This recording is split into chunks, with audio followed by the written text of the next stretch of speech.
Bonjour à tous. Aujourd'hui, je vais vous parler d'un thème qui me touche particulièrement et qui est lié à la cause environnementale. C'est un sujet un petit peu tabou dans le monde occidental et notamment en Europe.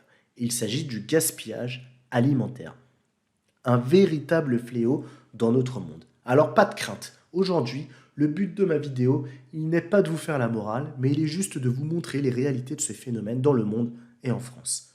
Évidemment, je vais vous proposer une solution puisque je vais diffuser ce vendredi 30 décembre 2022 à 21h une vidéo vous présentant le fichier Excel qui vous permettra de lutter de manière simple à votre petite échelle contre ce phénomène qui est terriblement dévastateur. Alors, on commence par une statistique qui me laisse à chaque fois bouche bée. Si le gaspillage alimentaire était un pays, il serait le troisième plus gros émetteur de gaz à effet de serre au monde, derrière les États-Unis et la Chine. Alors, on aurait en première position les États-Unis, ensuite la Chine, et en troisième position, le gaspillage alimentaire. Et ce flux, il concerne toute la chaîne d'approvisionnement. Donc, la production agricole, le stockage et la transformation, la distribution et la consommation. Quand on parle de consommation, on parle notamment du consommateur final, c'est-à-dire vous. Et donc, la deuxième statistique qui est absolument surprenante, c'est que un tiers de la production planétaire globale, elle est perdue ou elle est jetée chaque année. Ça représente 1,3 milliard de tonnes. Tout ça, c'est complètement jeté. Et donc vous vous dites, c'est certainement lié aux industriels, ils ne font attention à rien.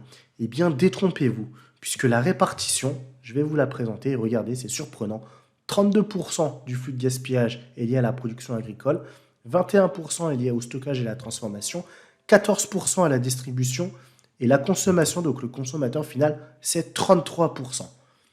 Alors, ça peut être surprenant, mais je vais vous faire le cheminement de ce qui se passe.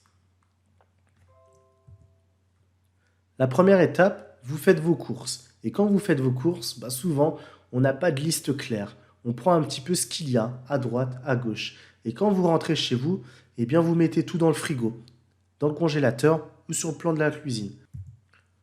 Troisième étape, la date d'expiration. Eh bien oui, finalement, on se rend compte que la date d'expiration, elle est passée, que les fruits, ils ont une couleur bizarre, qu'on a un poulet au fond de notre congélateur qui y est depuis 10 mois, et tout ça, ça part à la poubelle. Et ça concerne tous nos aliments. Ça peut être de la viande, du poisson, des légumes, des fruits, nos œufs, nos yaourts, absolument tout. Et donc du coup, on parle de gaspillage alimentaire, mais on peut également parler de gaspillage financier. En moyenne, c'est 160 € par personne et par an. Et donc si vous êtes en couple ou si vous avez des enfants, ce sont des montants proportionnellement plus importants. Alors, quelles sont les solutions? En général, on vous en donne deux. La première, c'est bien respecter les dates de péremption. Et la deuxième, qu'on nous jette souvent à la figure, c'est s'organiser. Alors c'est facile à dire, mais concrètement, qu'est-ce que cela signifie? Parce que c'est vrai, c'est souvent le message, organisez-vous mieux.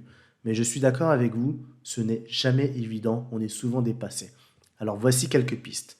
Organiser ses courses, sa liste de courses, mieux planifier ses besoins en ingrédients, savoir d'avance ce que l'on va cuisiner dans la semaine. Ça peut vous faire peur, mais je vous assure, c'est extrêmement simple. Vous aurez ce vendredi la présentation du fichier Excel qui va vous montrer concrètement comment réduire votre impact écologique de manière importante, d'avoir une alimentation équilibrée et de faire des centaines d'euros d'économies. Et en cette période d'inflation complètement folle, on en a tous besoin. Voilà.